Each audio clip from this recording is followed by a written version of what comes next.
And so after weeks of chasing him and like watching him, he said the best thing he could do was go up to him and step on his foot. And when he stepped on his foot, he cursed in German. And that's how he knew it was him. Because in his root, in his nature, he'll always be the same God. Okay. So it's sort of like, it's maybe the argument between nature and nurture. Because like with your brother, he may have had, I don't think he was naturally angry, but maybe the circumstances that he was in growing up may have formed the kind of exterior of anger. And now that that's not there anymore, it's something else. Yes. Yeah.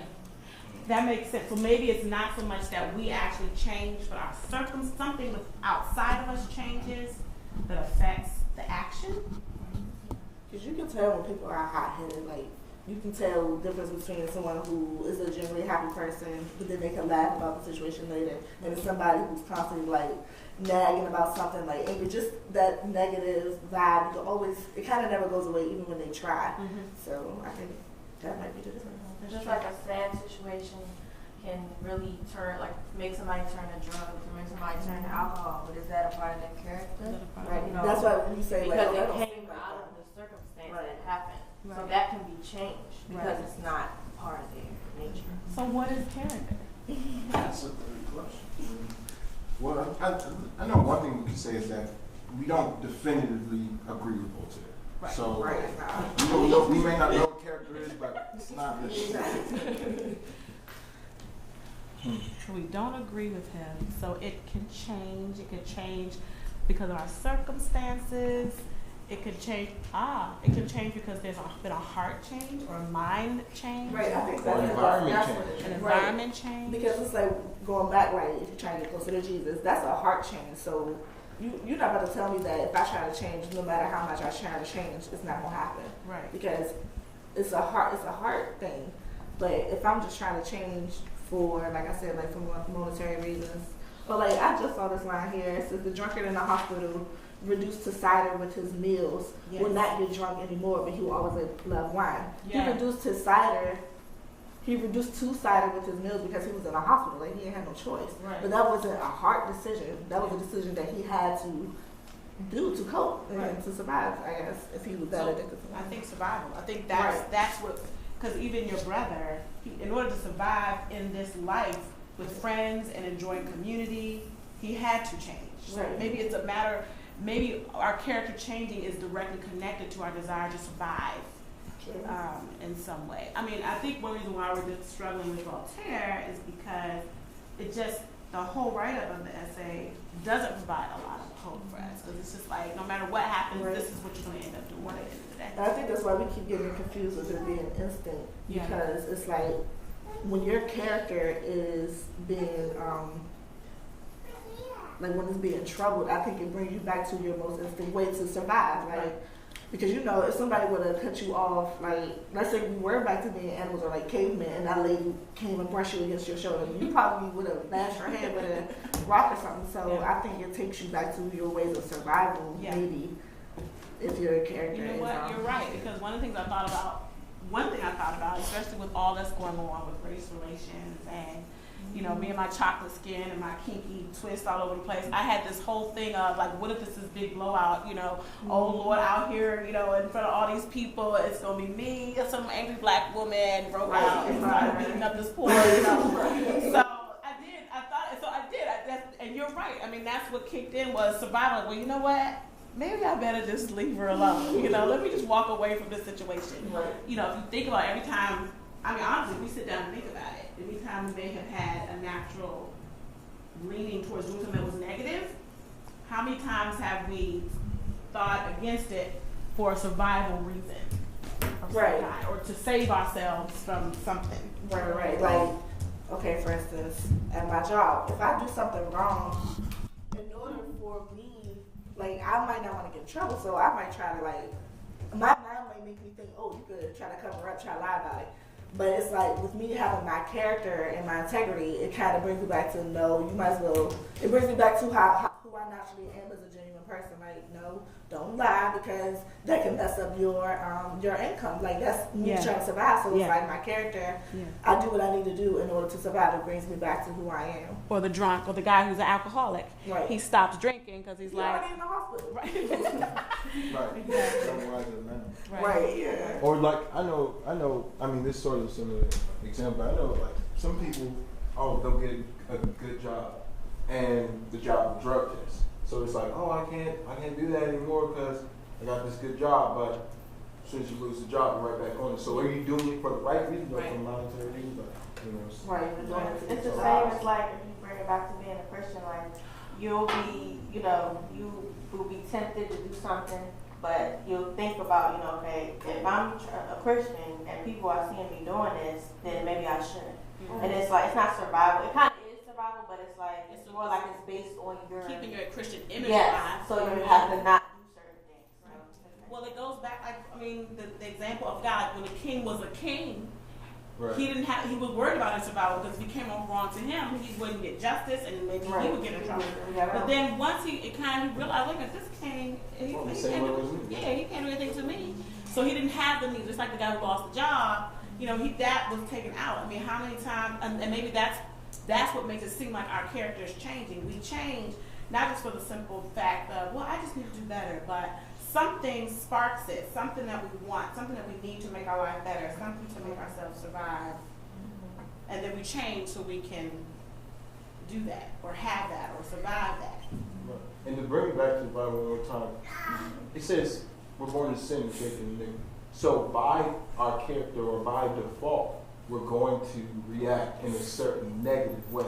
And so, it does seem that other outside exterior circumstances would make us change. But by default, our character is like exactly. And sort of does seem like it's suppressed like that. So maybe what he's saying, basically, character is just human nature.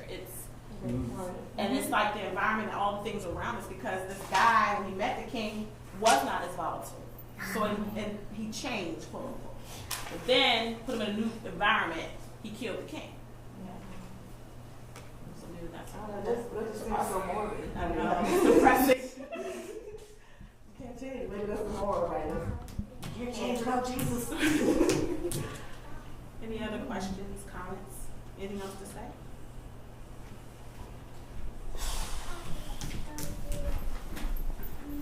Man, what are you doing? Why are you talking in class? Man, what do you mean? I said, why are you talking in class? You know the rules, don't you? Man, what rules? I'm just here. I'm trying to learn. Look, listen. Rule 1, if you're going to be here, you need a mask. Something to let the teacher know that you're up to the task of her class, but in reality, you just let all the information run right past you. I don't know how I feel about Rule 2. You must become this mask. Do not show any sign of attention, excitement, or interest, or your peers will indict you for operating outside of your predetermined boundaries. Look, her class is actually Rule 3, 4, and 5. Do not speak back. Do not remove your mask. I don't know who you're talking to right now. Rule 6. Didn't I just say don't speak back? I thought I hinted at that just a moment ago. You don't catch on too quickly, do you? Do not speak your mind. As a matter of fact, be weak-minded. As a matter of fact, be meek, be blinded to anything that may remind your mind that it can grow. When you wear me, your mind is mine. My mind is yours, huh? My mind is yours. Mask, you are something that my mind has conjured up. Your objective was not to... Your objective was to help this outcast fit into this cast of the show that we call life. It wasn't to remix and reprise my role. It wasn't to fix and compromise my soul. Your sole purpose was to help, not to take over my soul's purpose. Rule 7, do not... Man, I'm tired of your rules. Your rule's over. Wait, what? What's going on?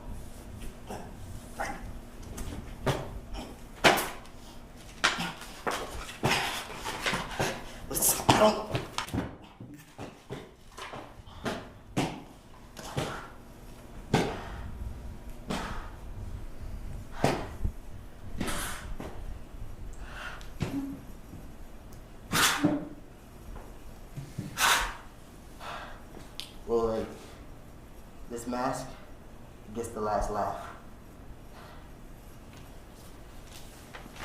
Well, this was a really great discussion on Voltaire, and I think now would be a good idea for the next class that you read Dunbar's We Wear the Mask.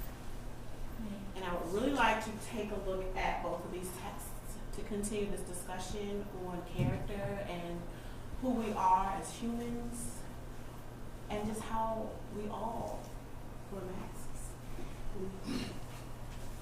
Okay? See you next time. Right? Yes.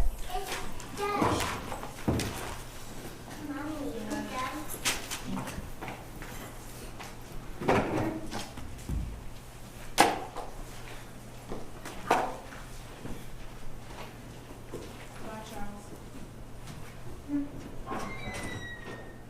Mommy, is it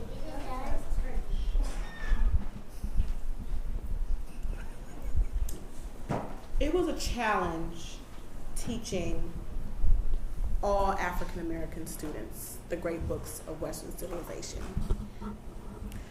And the thing that's so interesting is this discussion was not rehearsed, it was not memorized, it was very organic.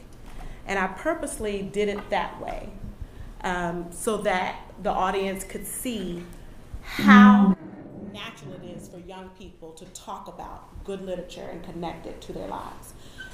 And these young people that you saw engaging in this actual real discussion on an essay by Voltaire were my students from 9th through 12th grade.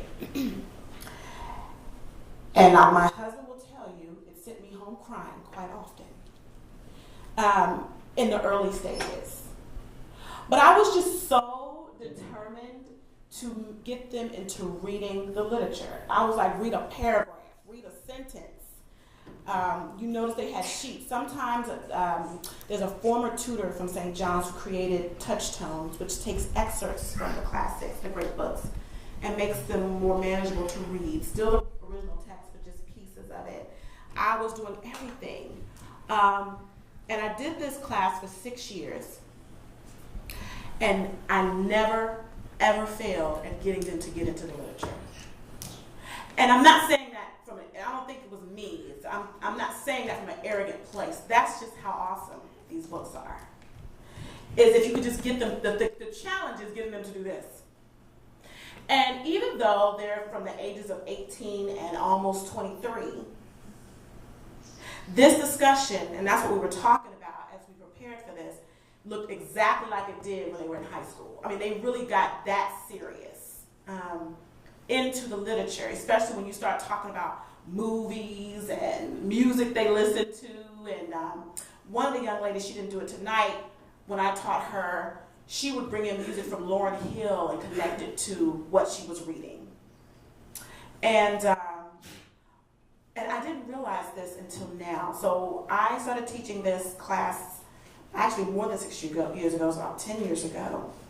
And it's not until now that I'm working on my dissertation that I knew what each of them were going through as we were working through the class. But I didn't know, I was just following what I learned from St. John's College and what it did for me. None of my tutors knew the insecurity I felt as a black woman, first of all, coming into a place like this, reading literature that most of the authors are not from my race. It was so frightening. But as I sat around the table all summer long for 4 summers, my views on race relations, my insecurities, all of my masks began to be removed. So those who came in a little after our introduction, I was explaining to the group that this small production is connected to a dissertation I'm writing called Living in the Constellation of the Canon, the lived experiences of African American students reading great books of literature. And this is really key because one thing I did was we would read a great book and then I would find an African American author who wrote something connected to that. And also my other rule was that author had to cite something from a classic piece of literature, just so I could show them that, hey, we're in the conversation too. This is our story too, because what makes the great books amazing is that it's the human story. They are the few books in our world that don't normally deal necessarily with the racial lines. They just deal with human nature. And that's why anybody, whether you're green or black or blue or orange, can sit down and enjoy a good dialogue. This is why a 16-year-old kid, this isn't these students' stories, but this is why one of my students who was 16 years old, father was on heroin, was from a really, really sad family situation, fell in love with this literature. Because he could see through Othello or through the Count of Monte Cristo what it felt like to be feel pain or to feel betrayed by someone that you know or care about. Because that was his issue with his dad. He felt betrayed. So what we wanted to do was to just really show people what that looks like, but also what begins to happen with the struggles that the students are having as they're reading these books, without me having to say to them, hi, how are you doing? You look sad. Why didn't you talk in class? Like I just really focused on, let's just focus on getting into the literature. Let it speak to you. And I found out now, 10 years later, that the literature was really speaking to them. And my final testimony is that how, in one instant, it was a discussion we were having, and the student had tried to commit suicide a couple of days before our next class meeting. And he came to class, and something that was said in the discussion just kind of turned the light bulb on for him. I did not know that until years later. And again, I think it's because human beings, whether they're Christian or Jewish or atheist or whatever, they're telling a human story, and everyone can connect to it. The key for us to bring us together is as we read these, that we talk together, and that we even bring the literature of our culture into the conversation so that we all can be a part of this human race without those lines. So at this time, I just wondered if anyone has any questions or thoughts. I would just like to open the floor up for any type of discussion. What did you see? Or what did you see? What did I see? No, I'm saying like, Or what did you see? Yes, what did you see? As from your point of view, because we're in it. Any thoughts or comments about what you noticed as you watched the dialogue?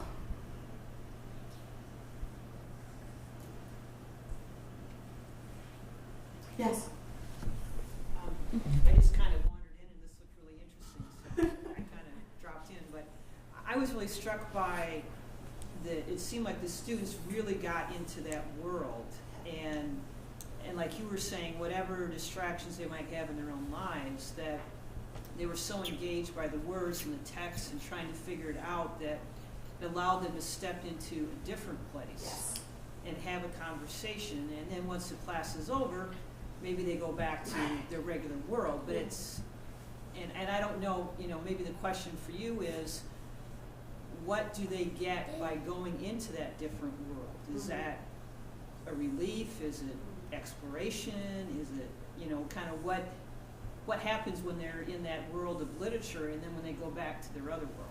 Yeah, I'm trying to discover that, but I think you're right. There is some type of an escape. Well, I mean, for my own, I think what eventually begins to happen, this is what happened for me, and I think I noticed as I'm studying these students that I used to have, is that it doesn't stay two different worlds. It seems like eventually the two worlds begin to collide as you persistently engage in the dialogue.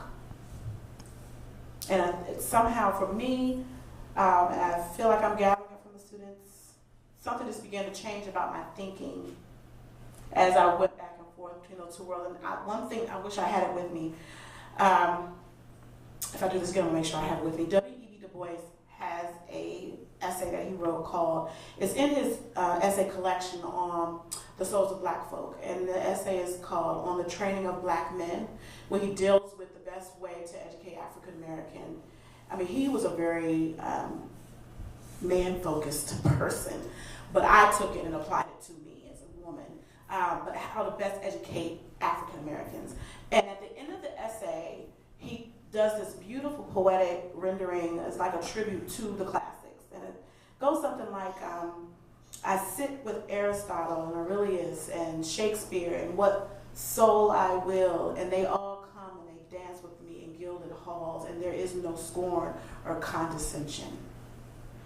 When I read that for me, actually that forms a basis for my dissertation, because I think that answers your question. Like, it's a very, we dance in gilded halls, and here's a black man in America, like, he's not dancing in gilded halls without scorn and condescension, but in that world, as he goes into the literature, he escapes. But then he realizes, wait a minute, I'm human too. I'm like this person. They're not smarter than me.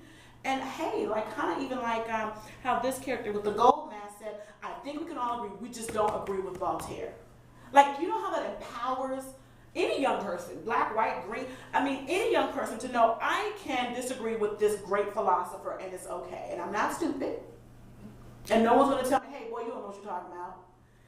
And so that begins to strip away that boundary that we kind of put out, these masks that block us from other people. My son wants to ask a question. I hope you don't mind. Yes, Dylan.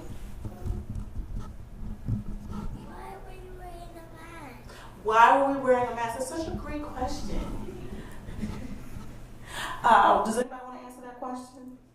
I want you to. You want me to answer? Can Daniel answer it too, and then I'll answer it? He is hilarious. Well, everyone had their own different reason for wearing the mask. There's no one answer for that, Dylan, because there's so many different masks. Like, we all wear different masks and are different.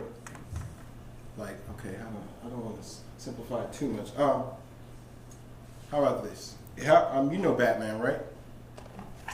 Wait, are you wearing a Batman shirt? Yes. How did I get that? Man, Batman wears a mask because he can't show who he really is to the rest of the world. And sometimes, and in this production, we felt like we couldn't show who we are to our classmates or to our teacher. And Batman may wear a mask for a good reason, but sometimes masks can be bad. Like, bank robbers wear masks. Like that. People who rob banks. People who rob banks. It's not a good thing to rob a bank. But they're bad. Why did they robbers wear a mask? Because they don't want people to see who they are. At the end of the day, you wear a mask because you want to cover your face. In the simplest sense, you want to cover your face. Because if you wear a mask right now, we're not going to know who you are. We're like, who's that kid in that mask? You want one of these? Okay, cool. We're going to be like, who's that kid in that mask? And we wear a mask because we don't want people to see who we are. And that could be a good thing at times, and that could be a bad thing. It just depends on what kind of mask we wear. You know? And if then you want to wear a Batman mask, it's a good thing, but don't wear a bank robber mask. If a bad guy sees him, like third person, he's like he's gonna say it's Bruce Wayne or something. Exactly, he's gonna say it's Bruce Wayne. You got it. You're on point. right, and that's the thing. I mean, like Amanya, she has a really interesting line. This is the one who was sitting here. Says. She knows that her teacher knows that she has more inside of her, and she's going to keep trying to pull it out of me. But I don't want my friends to think I'm too smart. I don't want to disagree with my friends because then they won't like me. And it's so interesting that as a teacher, you don't realize that all of this stuff, you just like, we got to get this work done. We got to get these essays done. I'm trying to get you into college. I want to make sure you're ahead of the class, that I'm equipping you for the next level. We're not realizing that there's this whole conversation going on in their mind that at first hinders them from any type of learning, but definitely from this kind of learning. But then at the same time, as teachers, we can't give up on that when they put on those masks. We purposely left one student with his mask on because you're not going to win them all. You're not, but you try. I don't believe in that. I don't believe you start out. My mind is always, I'm not losing anybody. At some point, this is going to get to you, you know. And but sometimes you don't, and that is what's really heartbreaking. Those are the things that draw you to tears. You're working hard to make their school life meaningful, and you're not getting through. It's very painful, but you can't give up even in those circumstances. And if you are a consistent teacher who really has a philosophy that you believe in, and mine is I'm very passionate about the classics. I'm very passionate about the great books. When I started this journey, I was not looked favorably upon because of this. Within academia, they said, why would you want to read these books or have these black students read these books from a whole bunch of dead white men? I mean, that was what they said. And I was like, well, do we still read the Constitution? I mean, so I didn't say that, but I just kind of gave me even more fire to show these books are still so alive and so relevant and so important. Especially when I connect them specifically to the African American story. And one of the main parts of my dissertation, I built a history of how when slaves were freed, the main thing they did was study the great books. That is how they allowed themselves, the great books formed the foundation for Frederick Douglass's speeches. I found an essay he wrote where his readings of Cicero gave him the words he needed to speak on the abolition of slavery. They formed the foundation for the works of W.E.B. Du Bois. And my father says, do you have to say this one? But yes, even Huey P. Newton, one of the Black Panthers. I mean, he did not know how to read when he graduated from high school and taught himself to read by reading, I believe, Plato's Republic. Mommy, I got another question. Okay, hold on 1 second. So I found literally just consistently, it's taken me 10 years, but I went through almost every notable African American in history to find out what they read. I've even written a letter to Obama. He hasn't answered it yet. But I read to find out, what did you read to cause you to come up with the speech or the essay or the thinking that has impacted race relations in this country? And consistently, it was the classics. I mean, they even cite it. Frederick Douglass's house downtown. You walk in, there's a bust of Cicero in his foyer, a painting of Othello on the wall, and a library filled with classics. And so what it wasn't us trying to forget who we were. It was us trying to understand. We didn't know our African language. We had to know this language. Even though it's a sordid history, we had to know it though. We had to know the language so we could figure out how to be here. And so many of them use the classics to help them, find their way in America. Yeah. In putting this production together, these students have been out of your class for a number of years. Did they express to you how having this type of discourse when they were in high school, how it impacted them when they went into the world of college or the workplace? How to do it? You want to answer that?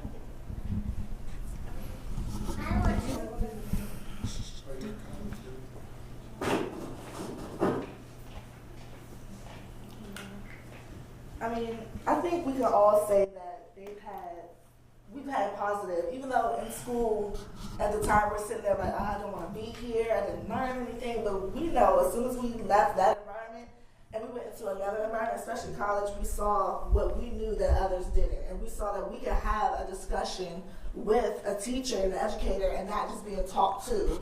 So things like that, like even though I can't quote something from Plato, but I know very well that I can have a discussion and a debate with someone and not have them try to teach me something that I don't have a question. I feel like that's what my character was about. I didn't want to be educated on something and I couldn't question about it because that showed my interest, even though it looked as if I was being insubordinate. No, I want to know. I want to know what I'm being taught so that I can say that I know the ins and outs of it. So that was my experience.